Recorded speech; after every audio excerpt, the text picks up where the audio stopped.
What do you want? I got a movie for you to review. And what movie might that be? I'll give you a hint. It starts with S and ends with E. Let me guess. It's Sharknado 2, the second one, isn't it? Wow, how did you know?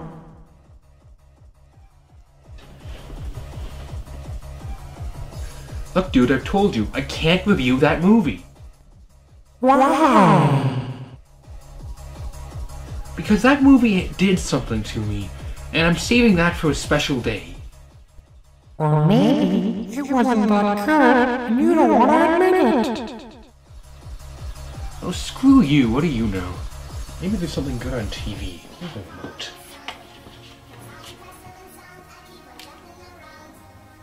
The pineapple under the sea. SpongeBob SquarePants. Absorbent and yellow and porous is he. SpongeBob SquarePants. Hey, SpongeBob, I used to love this show! Yeah, used is right. The show sucks now. Dude, what are you talking about? The show is still great! Yeah, and what about the movie?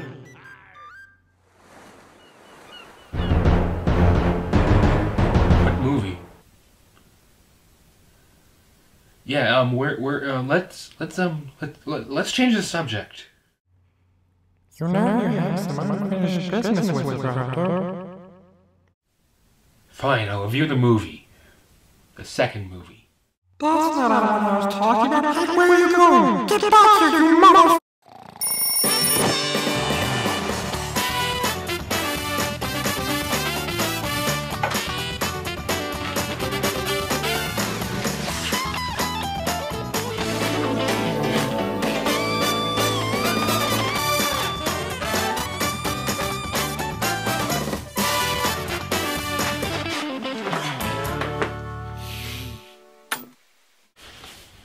Hey guys, guess who's back? It's me, the Media Raptor. Now, I know it's been like 2 months, 2 or 3 months actually, since I posted a review, but man, I have been hecka busy. Now, well, I was talking with my friend Sharknado over there. I am looking into your soul. Whatever. And he told me I need to review the Spongebob movie. Now, I will say this. I have seen the Spongebob movie. And this, and this, I do not think are related in any way at all. However, I also have recently seen the second SpongeBob movie, and tonight's review is going to be on the 2015 comedy SpongeBob the SpongeBob SquarePants movie. You know you want to review the first one too. Oh, shut up, dude. Anyhow, when I first started seeing trailers for this, the trailers looked genuinely hilarious, and I had a lot of high hopes going into this. Now, when I got to the theater, I sat down, and I just started laughing, you know. It only took them 11 years from the first movie to this one, but you know what? It took them 11 years, but they got it right. So, the writing. The writing is actually the movie's strongest point. You know why? My big problem with the first one is they were giving it too much story. They were trying to make things too realistic. They were kind of trying to make SpongeBob almost like an Indiana Jones story, and that's not what SpongeBob is, at least not at the level that they did it. I do know some episodes of SpongeBob have been like that, and those episodes are great. But the SpongeBob movie, its big problem was it was being way too serious with its goofy plot. Now, the SpongeBob movie Sponge Out of Water, what they did is they took a very simple concept, and I'll give you the concept, but I won't spoil anything. So Plankton, he tries to steal the Krabby Patty secret formula, as usual, but then partway through, it suddenly vanishes. And they don't know where it is, and SpongeBob is the only one who believes that Plankton actually didn't steal it. So, at first, he and Plankton build a time machine and start traveling around and try and figure out what the heck just happened. Now, that sounds like you could make an entire movie off of it just by itself. Now, finally, when everyone else begins to realize this, after a very much Mad Max-ish montage... Gonna destroy our world! Aren't you overreacting a bit? Patrick, what are you doing? Vandalizing stuff. Isn't that your house? They decide to head to the surface, as long as you're a main character and not a secondary character. Once they reach the land, they discover that a pirate named Burgerbeard has stolen the formula, and, well, he's making Krabby Patties. That pretty much is the entire plot. However, like, you may see the trailers and think, okay, what's with them turning into superheroes and all that? They do that, but I don't want to give away why or what. I don't want to give away that part, because that part was probably one of the funniest scenes in the movie. Now, all the humor is something you would hear from SpongeBob. It's fart jokes, it's goofy jokes, it's slapstick comedy, or it's just, what was that kind of humor? Don't believe me?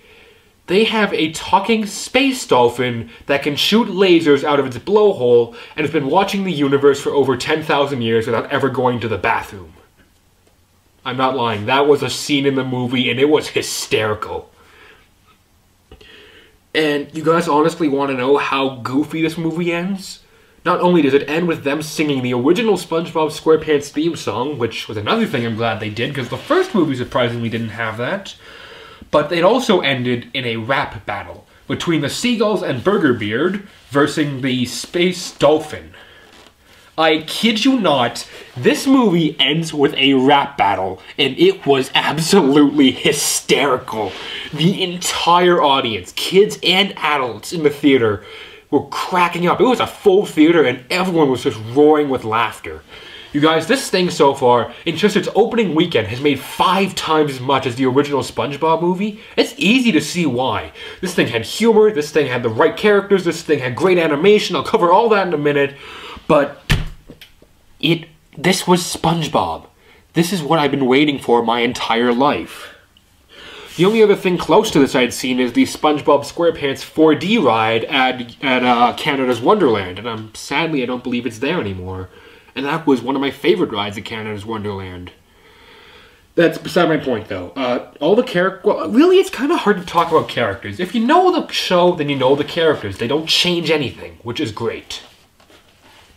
And sure, they do have a couple messages about not being selfish and trusting your friends and all that. But it's not like My Little Pony, how they literally slam you over the head with it.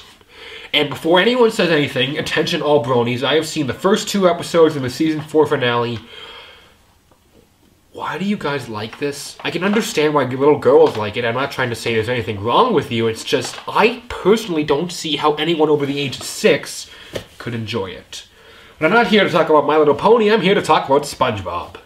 And gosh darn it, I'm gonna talk about SpongeBob. Moving on, the acting, it's all the original actors from the show, so everyone does a fantastic job, and that's pretty much everything I can say, including the actors who played Burgerbeard, the Space Dolphin, the Seagulls, and all that. Like, even that was great. Special effects? This film, actually, it's one of those whole CG live-action hybrids towards the end, with stuff such as Alvin and the Chipmunks and Scooby-Doo. Now, usually if somebody says Alvin and the Chipmunks, you go, no. Regardless if it's the show, the movies, or just them in general. If someone says Scooby-Doo, you go like, yes, the show is great, the comics are great, the live-action movies, let's not talk about that. But this time, they did it right.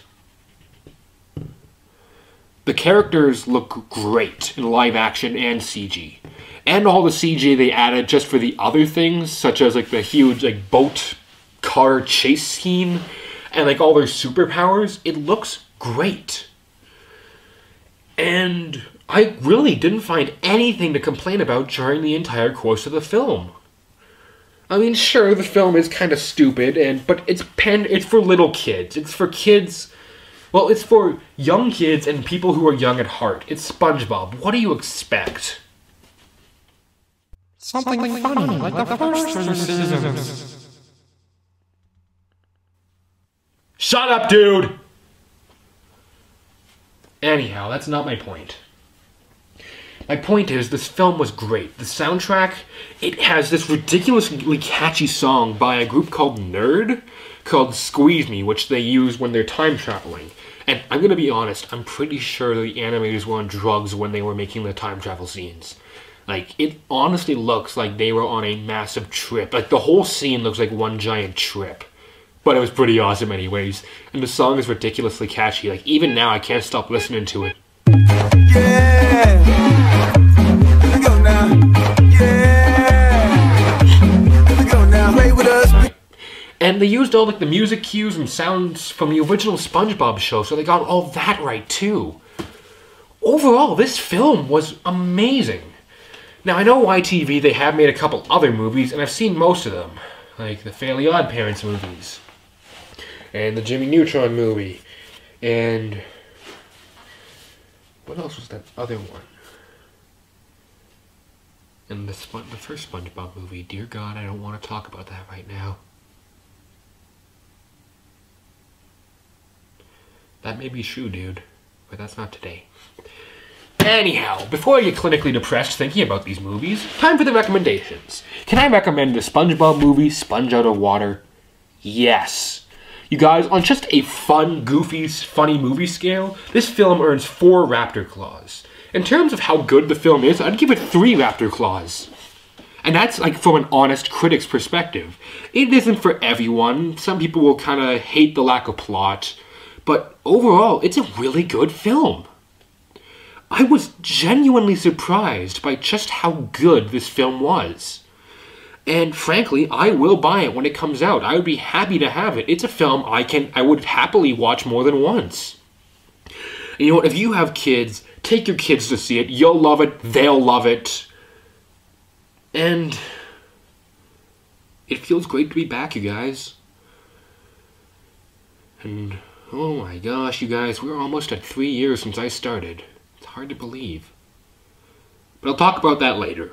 But right now, the SpongeBob movie was great. You know what? I'm going to go watch some SpongeBob, actually. Just kick back, go onto my MacBook while I'm editing this, and watch some classic SpongeBob.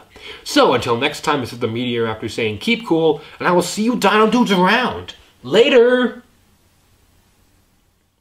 Really? That's the best you could come up with? Oh, shut up, dude. Like, you could come up with something better.